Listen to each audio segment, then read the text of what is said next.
It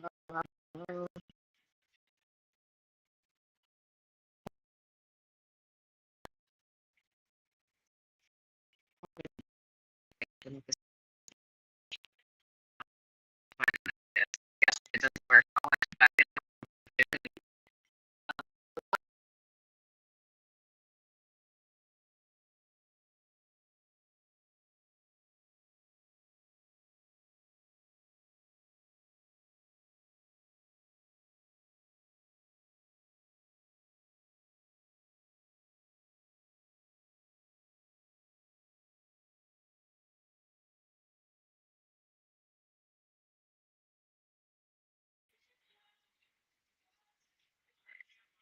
Let's see if this is a bit better.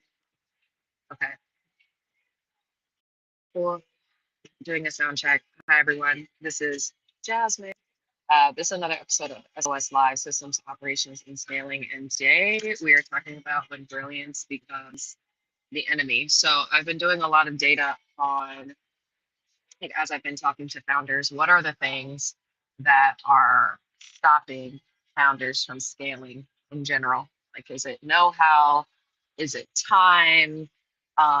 Like, what is it? And I've been uh, gathering data on what's stopping them from scaling and also what helps them scale. And what I'm learning is that it's a lot more than, as my coaches would say, it's a lot more than X's and O's.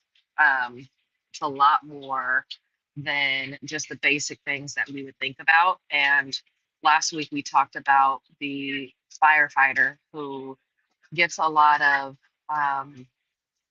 praise for being quick to respond, for being able to put out fires quickly. And we talked about how that ends up not being able to scale well. And it can sometimes make your team feel a little bit untrusted, but it's confusing because those are actually the same things that grew your business. So it could be very interesting to make that transition. So this week we're talking about another subset of habits that I've seen in some founders. And yeah, like these ones are incredibly talented, like literally incredibly talented. And they start out like as artisans almost. Like I like to call them artisans because there's such craftsmanship and detail that goes into the way that they have been able to master their craft. And that's the reason that they were able to become entrepreneurs in the first place, right? Because they can do it faster, they can do it better, they can do it smarter. I see this a lot like in very technical folks as well too. Um, Hi Malika, and hi everyone. I didn't say hi to anybody. Sorry, I was raised indoors. I do have manners, but hello everyone. Yeah, so I'm just gonna intro this episode, and then I see some questions already coming in, so I will answer those. So yeah, you see these people who are just great craftsmen, great craftsmen. They can do things smarter, better, faster, but the same thing that makes them amazing at their craft is the same thing that starts killing their business as it starts to grow. So this episode is specifically for the founders whose standards are through the roof, whose work is excellent, but also whose growth is being stalled, because it doesn't make sense that you can be excellent and very craftful and have great craftsmanship and have great attention to detail and all those things, and growth is still stalling. Like, what the heck? So you're not doing anything wrong, but you might not be doing everything by yourself either. And we all know that eventually, if we want to get to a business that runs without us, if we want to be able to get our time back and all the things, then we have to be able to delegate to a team. We have to be able to grow the team, and yeah, sometimes being a great craftsman can kind of get in the way of that. So we're going to talk about that. So yes, hello everyone who is on from LinkedIn. Hello YouTube. Hello TikTok. Um, Yes, I'm Jasmine. I'm the founder of Sys2Win. We are an operations consulting business. I'm a fractional COO. My team and I build systems in your business that help you scale without the headache. So let's just jump in. Okay, so when you start a business, being an artisan, it works really well. You have total control. You deliver perfection, okay? And your clients love you for it. Like, this is literally why they come to you. This is why people talk about your work to other people.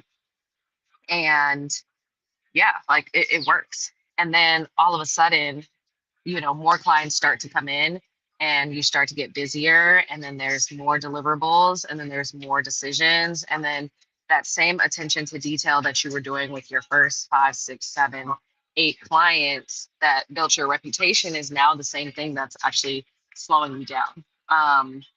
And yeah, sometimes you're like, yeah, I need to hire help, right? This is a natural thing that we know. Okay, cool. Let me hire somebody to help me. But then you're feeling like your team can't execute like you, right? Has anybody ever felt that? Like, yeah, I'm very good at what I do. And if I hire, the quality will drop because I'm so good at what I do that it's just not going to get done. And so even though you hire somebody because that's what you need to do, um, you start tweaking everything that they do. You start redoing everything. You start double checking, triple checking all of their work in every piece of the process. And the more you fix, the more you do all of these fixes, the more you reinforce the idea that nobody can do it like you. So let's break this down, how the artisan archetype starts, why it really works at first, and what makes it become a blockade later. Yeah. So yeah, some people in the comments are already saying micromanagement. And so I'm going to talk about this both from like a founder standpoint, and then also like what your team is feeling as well. And yeah, your team may start to feel extremely micromanaged, which yeah, it's really tough. Like I've been on both sides. You know what I mean? If you're really, really, really good at what you do, you really want somebody to do it well. Um, but if you're not careful, yes, it does come off as micromanagement. And if you've ever been micromanaged, I don't think anybody likes that, to be honest. But okay, so let's talk about how it starts. So this is like born from mastery. A lot of times at your 9 to 5, um, you may have been like the go-to person. You may have been like basically like a SME in your perspective arena, right? And when you go and start a business doing that same skill that you had, or even if it's a new skill, honestly, um, right? Even if it's a new skill, the early success of that, like it feels very validating. Like, yeah, I knew it. Yeah, that's right. I am exactly who I think I am. Right? You're starting to get referrals. You're starting to get clients that praise you. A lot of quick and fast wins, and your skill becomes your safety net and your identity, right? Like we can always call Glendino for X, right? And that starts to become the thing that you're known for. And then you start to think, well, as long as I'm good at this, I will always be in demand. But the tricky part about this is that mindset makes you attached, like it ties your value to your labor, right? And if you want to be an operator in your business, if you are comfortable working 60 to 80-hour weeks, or if that is what your idea of business is, then I don't know. I don't even think this is the live for you, honestly. But when I'm talking about founders and I'm talking about the things that we end up doing in business, I'm talking about being able to step out of the operator seat and into um, the CEO seat. So when you have a mindset where your value is attached to your labor, it can be a little bit difficult to then step into a leadership position. And that's another reason why it like doubles down on the micromanagement, because it's like you're my boss, but you're working side by side with me. And it's just like, okay, do you want me to do it or you gonna do it? You know what I'm saying? That's how like your teammates start to feel, right? And I mean, even when you first start, like, being in all the things and being hands-on, that really works until it doesn't. And so it stops working when you all of a sudden get stretched too thin. Like you hire help, but you don't have time to train them, which really means you don't have time to trust them. And so you take back control because you feel like, well, it's just gonna be faster if I just do it myself. I'll just do it myself. Just do it myself. Just do it myself. I know how to do it anyway. This person doesn't know how to do it. I'm not willing to slow down in order to train them to do it um, to my standard. So I'm just going to do it. It's faster for me to just do it than it is to train. Right. I hear this like a lot. But then what ends up happening is the projects start bottlenecking with you. Right. Because actually, you only have 2 times to tell me that you are redoing some work that I did before it's just your work. This is like from an employee standpoint. When I've worked at jobs where I have bosses who consistently feel like they need to redo my work in their way instead of just trusting me to execute, I'm like, I didn't even get to finish the project and you already jumping in, right? So that's cool. But when you have 30 clients, now it's like 30 people are waiting on you to approve whatever it is. And it actually makes I feel like it makes your teammates trust themselves less. Like they will check out of the work. Like business owners always love to complain that nobody cares about my business like I do. And then when somebody tries to care about it and jump in, then the artisan sometimes jumps in and is like, but I do it the best. And so I want to do it. And again, it works at first. And then once you start getting more and more clients, it just doesn't work. The artisan in you wants excellence, but the CEO in you needs efficiency. And the two versions of you are consistently fighting. So, how do you keep your standards without staying stuck? How do you keep your standards without staying stuck? Right? Because that is really what you want at the end of the day, right? You want a standard. The artisan wants a standard. But how do you do that without getting stuck? So, this is where we move from artisan to architect, right? Artisan to architect. We move from operator to leader, right? You move from specialist to generalist. And I know these might be scary things, but this is how you start to step away from that and make sure that you are not the bottleneck as the artisan in your business. Step one. If you are in tech, you probably have heard this before, but I'm finding that a lot of other places don't have a definition of done. Somebody said, say that last part again. So we want to move from being an operator in your business to uh, a leader in your business, right? From artisan to architect. You want to go from the person that is doing the work to more so the visionary. And how do you get the vision from your head into other folks' head, right? So that they can execute your vision so that you can duplicate your work. Because sometimes we get stuck being the one who has to deliver the work all the time. But like personally, I can only help, I mean, like maybe like 5 clients, maybe handle 5 clients on my own. But my team, once I added my team and I give them the processes, the things that are in my head that I can do, that I do and that I think about, now all of a sudden our capacity is up to 50. Without me doing more work or hiring a million people, right? If I'm able to get these things out of my head, then I can go from artisan to now being the architect of my business, right? And so step one in doing that is having a definition of done, okay? And definition of done, I'm gonna hold your hand when I say this, has to do with data, not feelings, okay?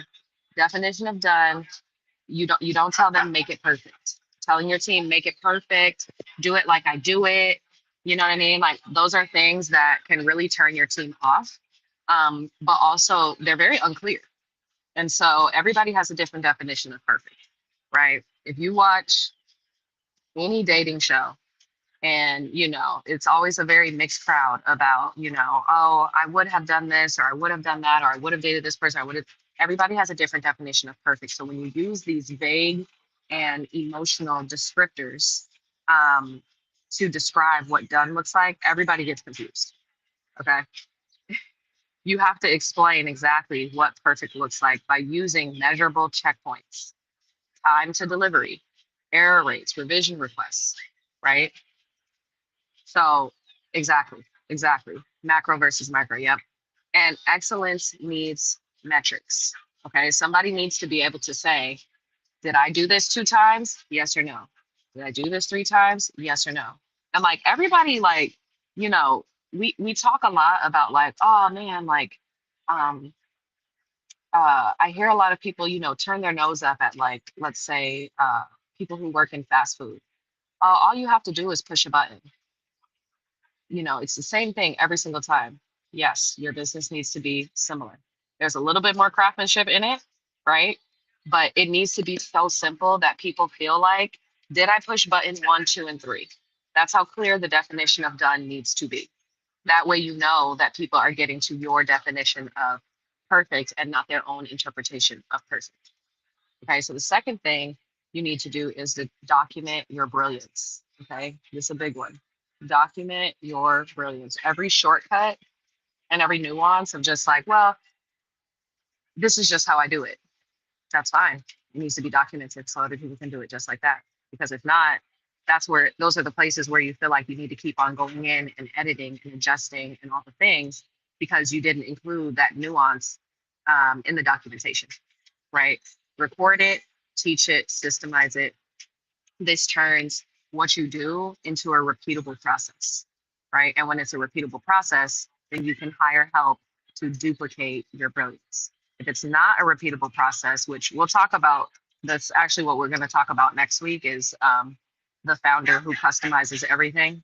But we'll get to that next week. But when you have a repeatable process, this is how you're able to scale. Also, when you have a repeatable process, this is how you're actually able to automate. Um, and so I don't talk a lot of like about technology on here, not because it's not important, because it's not the first thing that you should do. Some people are like, oh, I just want to automate this, but you're automating something you do once every other week, right? You need to automate the thing that you do every day, right? And you can't do this until you document your brilliance and record it and teach it and systemize, right? Once you create that repeatable process, it becomes very clear where exactly to drop technology. Like so technology is the last step.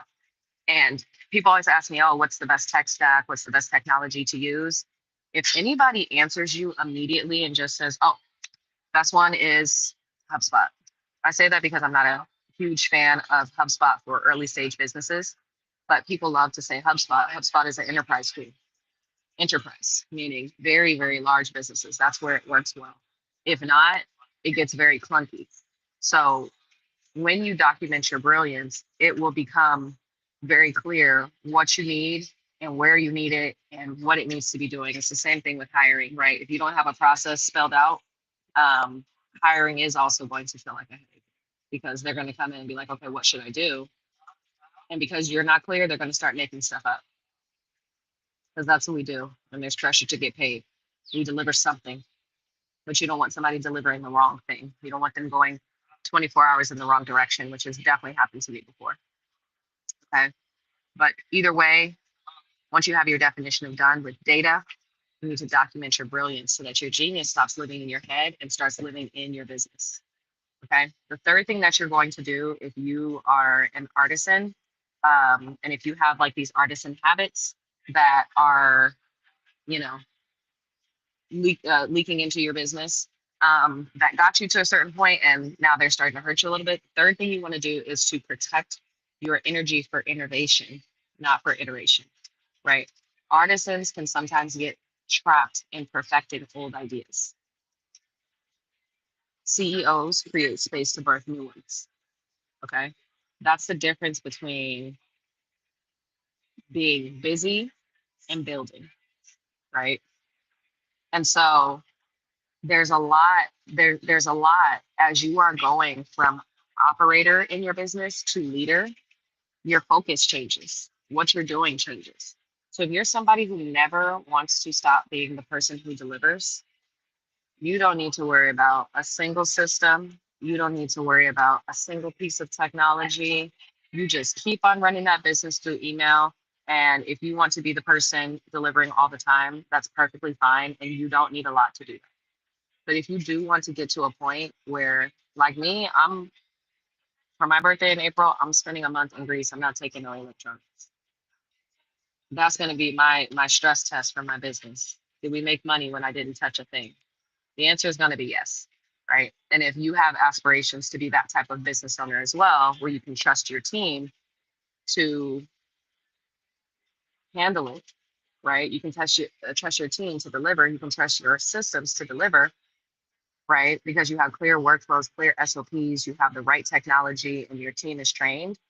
If that is what you are looking for, then you do have to step away out of that operator seat and get into a leader seat, because your goal is to protect the vision. So you may have people, and this is going to ruffle some feathers. I already know, but it's okay. We live. There may be some points in your business, and I hope that there are, where there are people who can do certain tasks better than you. That's the ideal, right? I definitely have some contractors that work for me that, yeah, they're a little smarter than me in their specialty, right? They may not be a better, um, you know, whatever the case may be, right? But they are great in their specialty. And so I can hire them to execute in their specialty. They may know things that seem like it's a aha, but your job as the CEO is to protect the vision. And so sometimes it's not just, okay, well, this person is great at building automation, so I'm just going to listen to them and whatever they say, for the automations. It's not always the case, because sometimes their idea or what comes up may not match the vision of where you see the company going as the CEO. So you have to trust them to execute what you ask them to execute. You can hear their input because they're touching it. They're touching the data, and they're touching the work every day. But as the CEO, you are the visionary. You are the strategic leader. And once you have a clear vision and clear strategy, then you're able to pass the ball and let your team execute the vision. Okay. And so that is the shift from creator to conductor, from artist to archetype, from chaos to clarity. This isn't about losing your artistry, which I think is a huge thing that people are nervous about. They think, oh, if I step back, then it's just not going to have the essence of me. But it absolutely, adding in systems and processes it preserves your artistry. It makes sure that it exists all the time, not in one offs, not by somebody else's interpretation, but by yours. And so when your business finally runs without you, you actually have way more time to be creative anyway, right? So you don't just build systems to replace your magic, you build systems to protect your magic, right? Facilitating is better than steering the ship, but it is more difficult, and that's okay. This is a new skill, this is a new muscle. The same thing that got your business to 10, 15K months is not the same thing that's going to get you to 50K months. It's just not. It's just not. And it's going to take a new skill set and a new mindset. And so that's what I've been finding out is like my the clients that I'm working with, they're brilliant. Like these are literally some of the smartest people that I know. And so it's not a thing of the business is not scaling because they're not smart. That's not it. It's almost never that, right? It's generally a thing of these habits that start coming up. So last week we talked about the firefighter. This week we talked about the artisan. Next week we're going to talk about the caretaker. So if this is like hitting home for you, um, if you have not already, make sure that you subscribe to the SOS newsletter. Every week, I share a free game. I share a free game. I go live once a week. I have the newsletter that comes out once a week. Y'all, no, I don't believe that everything needs to be behind a paywall, but I give as much free game as possible. If you're not subscribed to it, I don't know what to tell you. I don't know what to tell you, right? But if you are ready for your business to not have to rely on you so hands-on to run, then I definitely encourage you to sign up for the newsletter. I encourage you to sign up for the lives. And if you are a service-based founder and you're watching this now and you have a Black Friday offer that is coming up, I had a speaking engagement last week, and the session that I did was 3 systems that you need for a profitable Black Friday launch. And so I did it in person, but I'm running it back virtually on Tuesday. The link is in my bio for tickets on that. It's only $100 just because I've already done the session and felt like it would be helpful for some other people. And so, yeah, I'm I may or may not make it a habit of doing all of my speaking engagement sessions, and doing them again virtually. But this one was nice. Black Friday is coming up. I definitely would not recommend having Black Friday flop and everybody hating you going into the new year. Yeah, even if you make sales, not having a clean client onboarding system is going to whoop you. Um, but we're also going to talk about in that session marketing system that you need, and also how to clarify your offer to make sure that you are hitting your ideal client profile. So quick one-off session, 90 minutes. I'm only going to talk for maybe 45 because I want to leave 45 minutes for people to ask real questions about their business and be able to really lock in on certain things. So if you've ever been looking for hands-on support from me, or just to be able to ask me very direct questions, and you have a Black Friday offer, this is definitely the place for you to be. Like I said, it's only $100, but 90 minutes, we're really gonna get in there. There's only a few seats left, so I'm keeping it small on purpose to make sure that everybody can get individualized attention.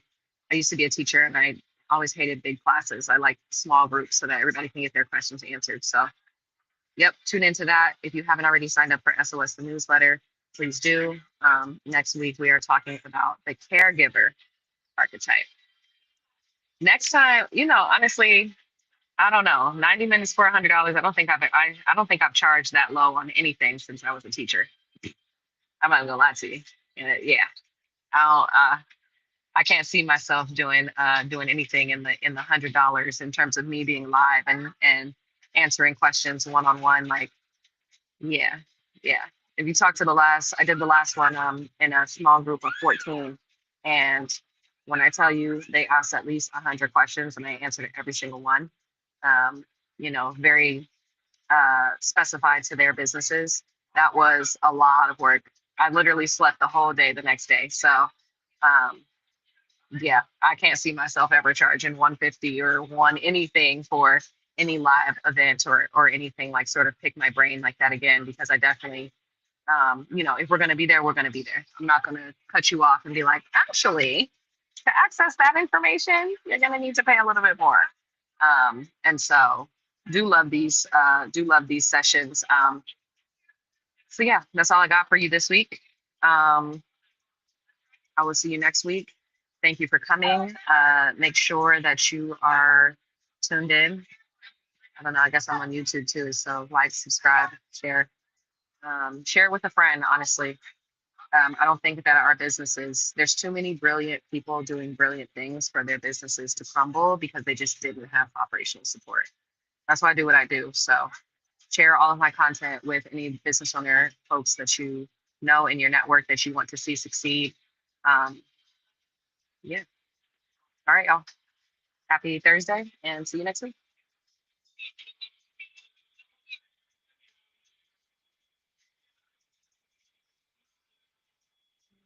Never find the off button.